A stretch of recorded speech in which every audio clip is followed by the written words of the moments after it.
Indus water treaty, इस पर कई बार डिस्कशंस हो चुके हैं, लेकिन जो चीज डिस्कस नहीं हुई वो डिस्कस आज हम करेंगे कि कितना बड़ा हथियार है ये इंडस वाटर ट्रीटी इंडिया के हाथ में। पाकिस्तान की नब्ज कौन सी दबती है यहाँ पे। साथ में पाकिस्तान को जो भेजा है नोटिस इंडस वाटर ट्रीटी पे, क्या ये नोटिस हमें बहुत पहले भेज देना चाहिए था? इतना हमने इंतजार क्यों किया? इसी में बात करने के लिए हमारे साथ मेजर जनरल जेके परिवार, जो कि डिफेंस एक्सपर्ट हैं, इंटरनेशनल एक्सपर्ट हैं और कई चैनल्स पे आप इन्हें देखते हैं। सर बहुत बहुत स्वागत है आपका हमारे शो में। सर ये जो इंडस वाटर ट्रीटी है, हम लोगों ने नोटिस भेजा है, ये पानी रोकना कितना बड़ा हथियार है? क्या पाकिस्तान को हम इससे मजा चखा सकते हैं, या पाकिस्तान को टाइट कर सकते हैं, या पाकिस्तान को घुटनों पे ला सकते हैं? ऐसा कुछ कर सकते हैं इससे? देखिए, इंटरनेशनल ट्रीटी में कुछ रेगुलेशंस होते हैं और उसमें आपको लूप होल्स ढूंढना होते हैं कि उसमें किस तरह से हम किस हद तक इसमें पाकिस्तान को इसमें झुका सकते हैं। ये एक बहुत महत्वपूर्ण बात होती है, क्योंकि एक इंटरनेशनल ट्रीटी जिस तरह से साइन होती है किसी भी दो कंट्रीज में, उसके कुछ रूल्स रेगुलेशंस होते हैं। और आप देखिए कि 65 और 71 के वार के बीच में भी इसमें हमने पानी नहीं रोका था। पर साम दाम दंड भेद में कुछ तरीके होते हैं और हर ट्रीटी का रिव्यू होना बहुत लाजमी है। जो सिचुएशन 1960 में थी वो आज नहीं है। आज क्योंकि उसमें ट्रीटी का वायलेशन पाकिस्तान की तरफ से भी काफी हद तक हुआ है और उसने भी इंटरनेशनल एजेंसीज को इसमें धता दिखाई है। तो भारत के हाथ में डेफिनेटली अच्छा हथियार है, क्योंकि जिस तरह का पानी जो इंडस रिवर का पूरे सिस्टम से अगर देखा जाए तो पंजाब जो है, पाकिस्तानी पंजाब को भारत ने पानी देके ही तो इतना डेवलप करा। और वही वजह है कि पाकिस्तान की आर्मी, पाकिस्तान का मतलब ही पंजाब है। सारा प्रॉपर्टीज वगैरह, कल्चर, उनका कल्टीवेशन, आर्मी, सब में पंजाब का डोमिनेंस है। तो हम उसमें डेफिनेटली कर सकते हैं, क्योंकि इसमें अंदर आने वाला जो सिस्टम है उसमें इंडस रिवर जो है वो पाकिस्तान की लाइफ लाइन है। पूरे पाकिस्तान में कराची तक जो है इंडस रिवर के पानी के ऊपर उनका सिस्टम चल रहा है, डेवलपमेंट हुआ है।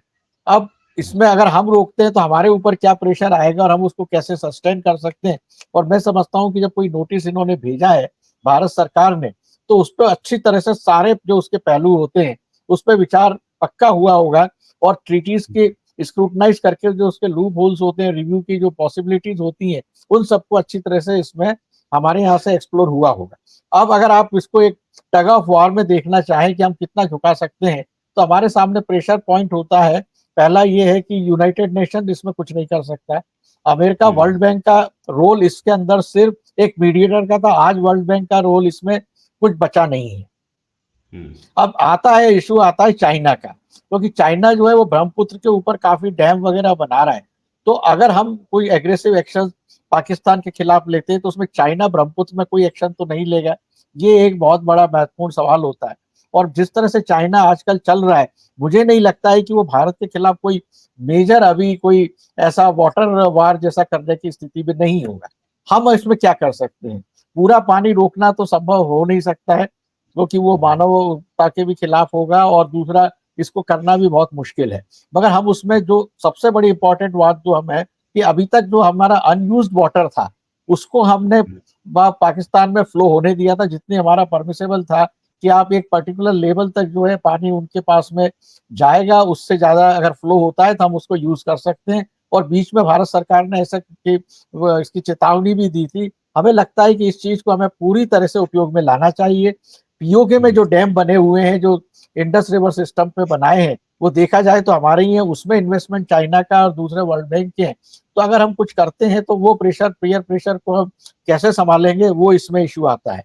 तो अल्टीमेटली हमें जो है इसको धीरे धीरे इसको कम है, और हमारे जो डैम हमको जो डेवलप करना है उसको बेहिचक हमें अच्छी तरह से जाना चाहिए। मैं समझता हूँ कि यही एक वजह है कि पाकिस्तान इसमें घुटनों में आएगा।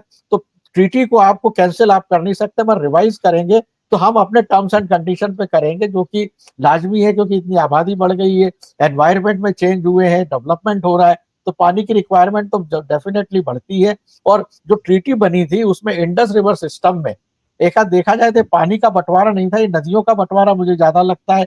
कि जो हमारा इसमें तीन नदियां जो है वो इधर हो गई, दो इधर हो गई। रावी, सतलज, ब्यास जो है वो हमारे पास आ गए, और चिनाब और इसके इंडस रिवर का सिस्टम जो है वो उधर चला गया। तो ये एक नदियों का बंटवारा, पार्टीशन जैसा हुआ, जो कि मैं समझता हूँ ठीक नहीं है। इसको जो वाटर डिस्ट्रीब्यूशन में मेजर सोर्स पूरा का पूरा जो है वो पाकिस्तान को मिल गया। देखा जाए तो आबादी पाकिस्तान के उस इलाके की कम थी, और हमारे ड्रेनिंग सिस्टम में जिसमें पूरा कश्मीर, पंजाब, हिमाचल और ये सब आते हैं, हरियाणा भी आता है सतलज रिवर के उसमें, तो वो हमारी आबादी भी ज्यादा थी, हमारे रिक्वायरमेंट ज्यादा है। तो जो ट्रीटी थी, मैं समझता हूँ कि शुरुआत से वो पाकिस्तान की तरफ थोड़ी झुकी हुई थी। समय आ गया है, इसको अब रिव्यू होना है, और रिव्यू होगा, मैं समझता हूँ अब टाइम है, इसको जरूर करना चाहिए। राइट। अच्छा सर, एक चीज, कितना मतलब हम पाकिस्तान का पानी रोक दें तो किस हद तक पाकिस्तान को इम्पैक्ट पड़ सकता है इस पूरे उसमें, मतलब किस हद तक, मतलब क्या पाकिस्तान बिल्कुल घुटने पे आ सकता है, या पाकिस्तान को कहीं से ऑक्सीजन मिल जाएगी, कहीं कहीं और से they can provide something, water, या कहीं से ट्रांसफर, या फिर इंटेंस राइवलरी दोनों के बीच में हो सकती है कि ठीक है, वाटर वॉर्स जो सिचुएशन होती है वो। देखिए, वो उन्होंने जो बैराज होल्ड किए हैं वो इसी वजह से ही उन्होंने पीओके में बनाया। अब देखा जाए तो पीओके भारत का हिस्सा है, पर पिछले 70 साल से तो पाकिस्तान ही उसको संभाले हुए हर तरह से। उन्होंने जो उनका सीपीसी कॉरिडोर की जो पूरी चली है, उसमें इतना इन्वेस्टमेंट हुआ, जो डैम बन रहे हैं, तो इसको किस हद तक हम रोक सकते हैं? पूरा रोकना मैं नहीं समझता हूँ कि आज के जमाने में पॉसिबल है। आप देख रहे हैं रशिया यूक्रेन का वार हुआ, उसका कोई नतीजा नहीं निकल रहा है, मिडिल ईस्ट में चल रहे हैं, तो इसमें इंटरनेशनल लॉबीज फिर एक्टिव हो जाती है। जैसे ही भारत इतने लेवल तक सक्रिय होता है कि वो पाकिस्तान को जाने वाला पूरा पानी रोक देगा, तो तमाम जो वेस्टर्न ब्लॉक है वो उसमें एक्टिव हो जाता है, और उसके इकोनॉमिक जो हमारे इंटरेस्ट होते हैं, तो इसमें बीच का ही रास्ता निकालना जरूरी है। और मैं समझता हूँ कि ट्रीटी रिव्यू करके जो डिस्ट्रीब्यूशन 70-30 का जो हुआ है, उसको हमें रिवाइज करना बहुत जरूरी है। और दूसरा इंपॉर्टेंट पार्ट जो उसमें ये है कि जो एक्स्ट्रा फ्लो वाला वाटर है, उसकी क्वांटिटी जो है वो डिफाइन होनी चाहिए। और हमारे ऊपर इसमें कुछ प्रतिबंध लगे हुए हैं कि हम इसमें बड़े बांध नहीं बना सकते हैं, वो हमें उसमें रिवाइव करना बहुत जरूरी है। और उसी के तरह से इसमें आगे चल के काम हो सकता है। तो बेस्ट अप्रोच यही है कि आप ट्रीटी रिव्यू करिए जो पॉसिबल, जो इसमें क्लॉज में है, और वो टर्म्स एंड कंडीशन जब तक नहीं होती है, आप कहेंगे कि the treaty stands in under suspension, तो हम उनको प्रेशर कर सकते हैं कि आप ट्रीटी हमारे इसके नए हिसाब से नहीं करेंगे तो हम आपका पानी रोक देते हैं, और कुछ रोकना भी चाहिए। राइट। अच्छा, वर्ल्ड बैंक भी इसमें घुस रहा था, कोर्ट ऑफ आर्बिट्रेशन भी घुस रहा था, कितने कितना बाध्य हैं, कितना हम उनकी बातें, अगर वो पाकिस्तान के फेवर में बोलते हैं तो क्या हमें मानना पड़ेगा वर्ल्ड बैंक की बात? नहीं, वर्ल्ड बैंक इस ट्रीटी का कोई पार्ट अब है नहीं।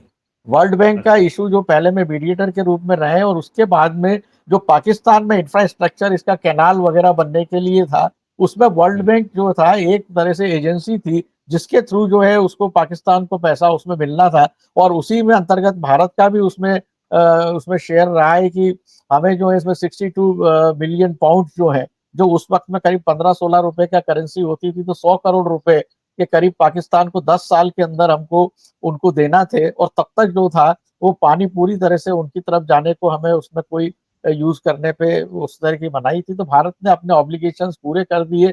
वर्ल्ड बैंक का ट्रीटी में जो साइन हो गई, उसके बाद में वर्ल्ड बैंक ट्रीटी से बाहर हो गया। वर्ल्ड बैंक का कोई लेजिटिमेट रोल अब इस ट्रीटी में है नहीं। ये दो कंट्रीज के बीच की इंटरनेशनल ट्रीटी है, और हमें इसका पूरा हक है कि हम इसको रिव्यू कर सकते हैं। लीगली वर्ल्ड बैंक अब इसमें कुछ नहीं कर सकता। लीगली वर्ल्ड बैंक इसमें कुछ नहीं कर सकता।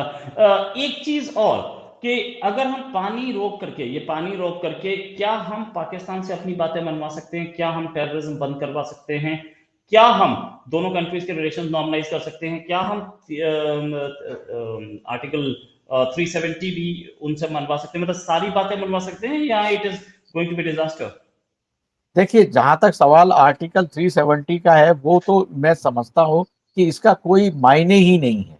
ना पाकिस्तान के लिए ना इसका कोई मायने है, ना भारत के लिए इसका कोई मायने है, क्योंकि सारी दुनिया ने आर्टिकल 370 के जाने के बाद में किसी भी तरह का कोई शोर शराबा पूरी दुनिया में हुआ नहीं। बिकॉज हमारे कंट्री में हमारे स्टेट्स को हम उसको यूनियन टेरिटरी में कन्वर्ट करें, या हम उनको स्टेटहुड में दें, या उनको अदर स्टेट्स में मर्ज करें, या वहां पर हमारा जनरल एडमिनिस्ट्रेशन कैसे होगा, क्या रूल्स रेगुलेशंस होंगे, वो सारी जिम्मेदारी भारत सरकार की है, भारत के पार्लियामेंट की है। तो उस पर तो कई अब 6 साल हो गए, आप ये भूल जाइए कि हमें उनसे कुछ इसमें करना है। अगर उसी का अगर आप काउंटर पार्ट देखें, देखा जाए तो हमने 370 हटाने में देर करी है। वैसे ये काफी कमजोर हो चुकी थी, जो ओरिजिनल 370 थी वो उसके बाद में गिरते गिरते काफी कमजोर हो गई थी, पर तब भी उसमें जो कॉन्स्टिट्यूशन था, कॉन्स्टिट्यूशन पूरा नहीं हटा था, पर जम्मू कश्मीर का कॉन्स्टिट्यूशन काफी हद तक कमजोर हो गया था। उसी दिन जब सदर रियासत से उसमें गवर्नर बन गए और प्रधानमंत्री कश्मीर से जो है मुख्यमंत्री करीब आई थिंक 1965-66 में गुलाम मोहम्मद बख्शी जो थे वो प्राइम मिनिस्टर से फिर मुख्यमंत्री कहलाए, और महाराजा करण सिंह सदर रियासत से फिर गवर्नर हुए। दूसरे भी उसमें हमारे आ गए थे, मगर कुछ थोड़ा बहुत बचा था वो सरकार ने अच्छी तरह से गिराया। मगर उसके पहले इसी तरह के कुछ मिलते जुलते प्रोविजंस जो थे वो पीओके में पाकिस्तान लगा के बैठा हुआ था, वो उन्होंने उसको भी ब्रेक किया था। तो 370 का तो कोई हमें इससे कोई फर्क नहीं पड़ता है कि पाकिस्तान उस पर क्या कहता है, वो हमारा इंटरनल था, सारी दुनिया ने उसको एक्सेप्ट करा। और ये मसला ना कोई भी सरकार आ जाए कुछ भी हो जाए, अब अगर 370 का आप दूसरा तरह से अगर आ भी गया बाई चांस, वैसे तो कोई पॉसिबिलिटी नहीं है, तब भी उसमें कुछ ऐसा होना नहीं है। तो ये पॉइंट तो आप भूल जाइए कि इसको भी हमें उसको उनसे बनवाना है, हमसे उनको रिकॉग्निशन करना है। पाकिस्तान को पूरी तरह से टेररिज्म खत्म करेगा वो जब तक पाकिस्तान के अंदर डेमोक्रेटिक सिस्टम डेवलप नहीं होता। ये तो कठपुतली सरकारें चल रही हैं। भारत में सरकार बदलती है तो कोई शोर शराबा नहीं होता, कुछ नहीं होता है, प्राइम मिनिस्टर गले मिलते हैं, आने वाले जाने वाले, टेकिंग हैंडओवर स्मूथली हो जाता है। कितनी बार हो चुका है, कभी कोई प्रॉब्लम हुई नहीं। पर पाकिस्तान में ऐसा कभी होता नहीं है। इलेक्शन के पहले वहां पर मारकाट होती है, इलेक्शन के बाद मारकाट होती है, सरकारों को गिराती, क्योंकि वहां पे आर्मी की जो पोजीशन कॉन्स्टिट्यूशन में उन्होंने जो बना रखी है वही सबसे खतरनाक है। जब तक आर्मी का प्रेजेंट इन्वॉल्वमेंट और जुडिशरी का पाकिस्तान के डेमोक्रेटिक सिस्टम में है, ये पाकिस्तान झुकेगा नहीं पूरा। तो हमारी कोशिश ये होनी चाहिए कि पाकिस्तान में आर्मी कमजोर हो, और आर्मी कमजोर ना हो इसके लिए आर्मी को कश्मीर का इशू और भारत में आतंकवाद का इशू वो जानबूझ के उसको चलाते रहते हैं। तो अच्छा पाकिस्तान तभी भारत का सपोर्ट का हो सकता है जब वहां की आर्मी जो है बैरक में रहे और वो उसका पॉलिटिक्स में कोई वो नहीं हो। तो ये होने में मुझे आज की हालत तो ऐसे दिखते नहीं है। चाहे आप पानी रोकें, चाहे आप उनको 10 गुना पानी ज्यादा दे दें, पाकिस्तान की जो नीयत है, जो सरकार है, जिसका जहां पे प्रधानमंत्री खुद भाषण नहीं लिख सकते, प्रधानमंत्री कहीं बोल नहीं सकते जब तक कि पाकिस्तान आर्मी का जो पीआरओ होता है वो उसको ओके ना करे। किस देश में ऐसा होता है कि जिसको प्रधानमंत्री आर्मी चीफ को नियुक्त करता है और जनरल बाजवा जो है वो इमरान खान से मिलने नहीं जाते हैं, और वो पाकिस्तान का प्रधानमंत्री उनसे जाके मिलके जी उजरी करता है, और सुनने में आया कि उसकी पिटाई भी लग गई। तो ऐसी हालातों में पाकिस्तान कितना सुधरेगा, मैं नहीं समझता हूँ कि आज इसका संभव है।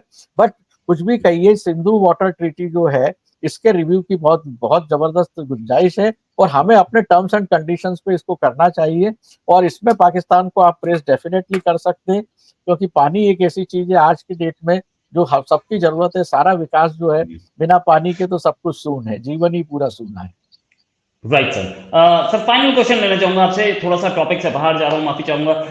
अमेरिका जा रहे हैं हमारे प्राइम मिनिस्टर, आप क्या एक्सपेक्ट कर रहे हैं? आपकी पर्सनल ओपिनियन क्या एक्सपेक्ट कर रहे हैं? बेटर रिलेशंस या वही टेंशंस? अब आप ब्रिक्स की बात कर रहे हैं ना इसमें? सर नहीं नहीं नहीं, ये यूएन का जो समिट हो रहा है उस पर जा रहे हैं, यूएन यूएन जनरल हाँ असेंबली, और अभी हाँ, जनरल असेंबली में कुछ नहीं होता है। जनरल असेंबली का ये तो एक तरह का रिचुअल है। जैसे हम सितंबर में हमारे यहाँ हिंदी दिवस और पितृ दिवस मनते हैं, इसी तरह से साल में एक बार जनरल असेंबली में आपको 15 मिनट का टाइम देता है, आप भाषण दीजिए, आधे लोग सुनते आधे नहीं सुनते, वही चलता है। कश्मीर का मामला वहां पाकिस्तान उठाएगा, हम जवाब देंगे। पिछले आज तक कभी आप यूनाइटेड नेशन और उसकी सिक्योरिटी काउंसिल सुरक्षा परिषद को भूल जाइए, इसमें इससे दुनिया की किसी समस्या का हल निकला नहीं। हमारा एक तरह की डिमांड होती है कि भाई आप जो है यूनाइटेड नेशंस के सिक्योरिटी काउंसिल का अभी इसको मॉडिफाई करके उसका रीऑर्गेनाइज करिए। अब मैं क्यों करूं? आप किससे कह रहे हैं इसको करने का? वीटो पावर जिन 5 कंट्रीज के पास में है, जब तक वो हाँ नहीं करेंगे ये सिक्योरिटी काउंसिल बदल नहीं सकती है। जब आपके प्राइम मिनिस्टर, हमारे प्राइम मिनिस्टर उनके नेता से मिलते हैं, वो कहते हैं हम सपोर्ट करेंगे, पर फिर वो उसमें आ जाता है कि नहीं नहीं, इसके साथ में हमें जापान को लगाना है, जापान के साथ जर्मनी को लगाना है, जर्मनी के साथ में ब्राजील को लगाना है, साउथ अफ्रीका को लगाना है, हर कॉन्टिनेंट से एक लेना है, कैरो को भी लेना है। तो एक तरह से वो आपस में ही थर्ड वर्ल्ड के जितने भी देश है उनको आपस में भिड़वाने की कोशिश करते हैं।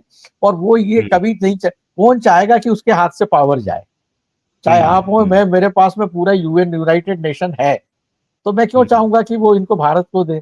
तो यूनाइटेड नेशन में प्रधानमंत्री का जाना जो है उसमें मुझे कोई ना तो इंडस ट्रीटी पे कोई असर दिखेगा ना आतंकवाद पे, क्योंकि आतंकवाद पाकिस्तान में अगर चल रहा है तो ऐसा नहीं है कि सिर्फ भारत को दिख रहा है, दुनिया के बाकी देशों को नहीं दिख, सबको दिख रहा है। अमेरिका को पूरी तरह से दिख रहा है, पर वो उसको इग्नोर करते हैं अपने हितों की रक्षा के लिए।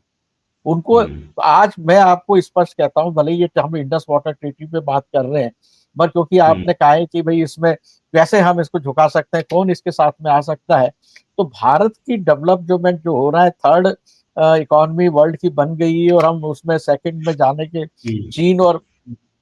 चीन और अमेरिका के क्रॉस करने में हमको बहुत टाइम लगेगा, बिकॉज भले ही हम थर्ड हैं मगर उन दोनों की इकोनॉमी के मुकाबले में हमारा पोजीशन थर्ड है, मगर डिफरेंस बहुत ज्यादा है, इसमें काफी टाइम लगेगा। मगर सारी दुनिया को नजर आ रहा है कि भारत जो है वो आगे चल के किसी की सुनना नहीं, जब आज नहीं सुन रहा है तो आगे क्या सुनेगा। जितना भारत स्ट्रांग हो रहा है उतना ही अमेरिका भारत का दुश्मन बनता जा रहा है, आप इस बात को बिल्कुल मान के चलिए।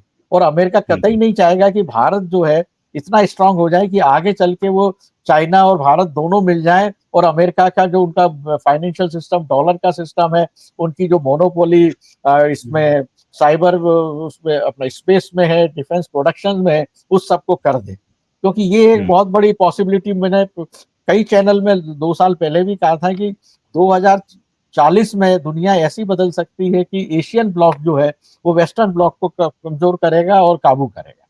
तो अमेरिका तो किसी भी हालत में भारत का साथ इसमें देगा ही नहीं, वो हर एक को हिला के रखते हैं। अगर आप थोड़ा सा इतिहास में जाएं, आप देखिए 1980 में चाइना को डेवलप किसने करा? अमेरिका ने करा, as a market, as a industrial hub.